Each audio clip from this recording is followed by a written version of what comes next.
Hello everyone, my name is Devi Naha and welcome back to my channel. आज का जो topic है वो है काला कानून। क्या आपको काला कानून के बारे में पता है? क्यों भारतीय इतिहास में भारतीय लोग इस चीज को लेके इतना अगेंस्ट थे, इस प्रोटेस्ट को लेके इतना अगेंस्ट क्यों थे? क्या कारण था इसके अगेंस्ट होना? चलिए जानते हैं। इसके जानने से पहले हम ये जानेंगे कि इसका बैकग्राउंड क्या है। ठीक है, इसमें रॉलेट एक्ट 1919 ही क्यों पड़ा? चलिए जानते हैं।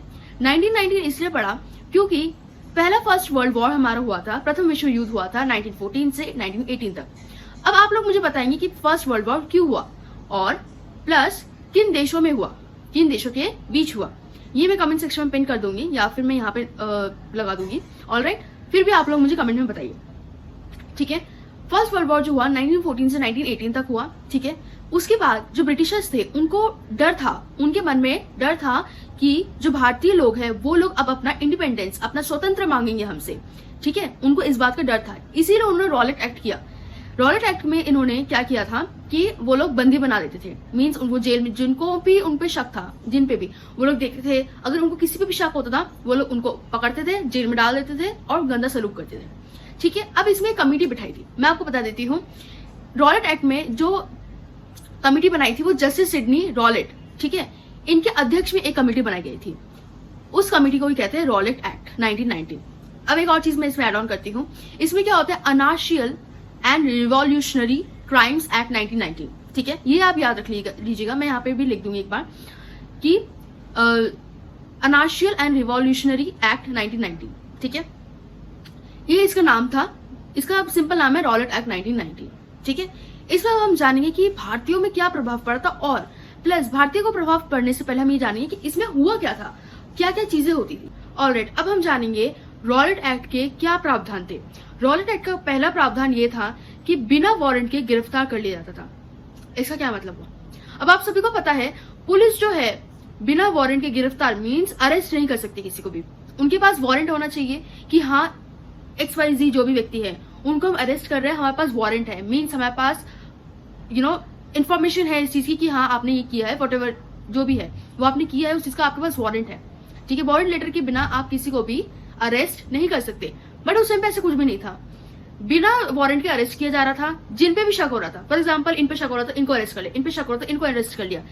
किसी को भी XYZ कुछ नहीं देख रहे थे वो लोग, क्या लड़की क्या लड़का क्या बच्चा क्या बूढ़ा, कुछ नहीं।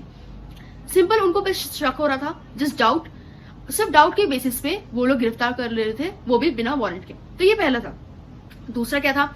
दूसरा ये था कि कोर्ट में भी अपीलें नहीं होती थी। ठीक है, कोर्ट में भी अपीलें नहीं होती थी, कोई अपील नहीं होता था। तीसरा क्या होता था कि 2 साल तक बिना मुकदमे के जेल में रखा जाता था। 2 साल तक बिना मुकदमे के जेल में रखा जाता था उनको। चौथा क्या था? प्रेस, सेंसरशिप और लोगों की आवाजाही पे प्रतिबंध लगा दिया था, मीन्स बैन कर दिया था। कोई प्रेस मीडिया, कोई सेंसरशिप, कोई प्रिंट मीडिया, कुछ नहीं, कोई भी इस टॉपिक से रिलेटेड कुछ भी प्रेस नहीं कर सकता था।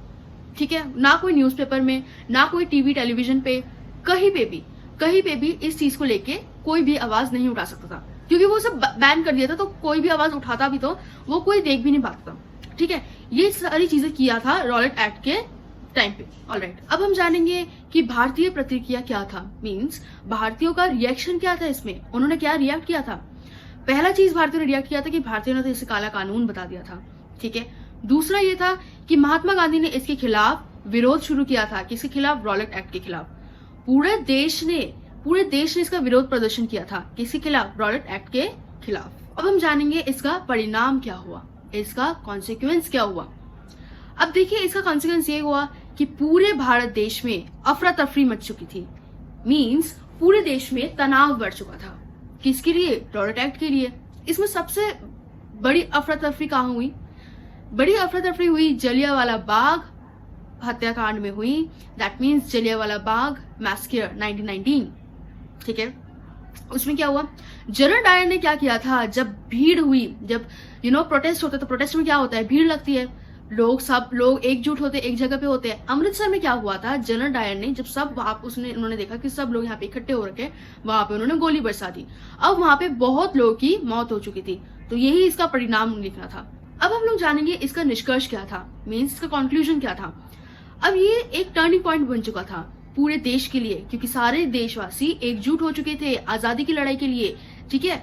तो सब लोग एकजुट हुए ताकि आजादी मिले। और ये आपने एक और बार सुना होगा, आजादी की लड़ाई के लिए एक टर्निंग पॉइंट जब एकजुट हुए थे, कब हुए थे? साइमन कमीशन के टाइम पे, जब उन्होंने साइमन गो बैक का नारा लगाया था ब्लैक फ्लैग के साथ, ठीक है। सेम इस टाइम पे भी ये लोग प्रोटेस्ट पे आए थे कि ऐसा नहीं होना चाहिए, ठीक है, जिसमें हजारों लोगों की मौत हो गई थी।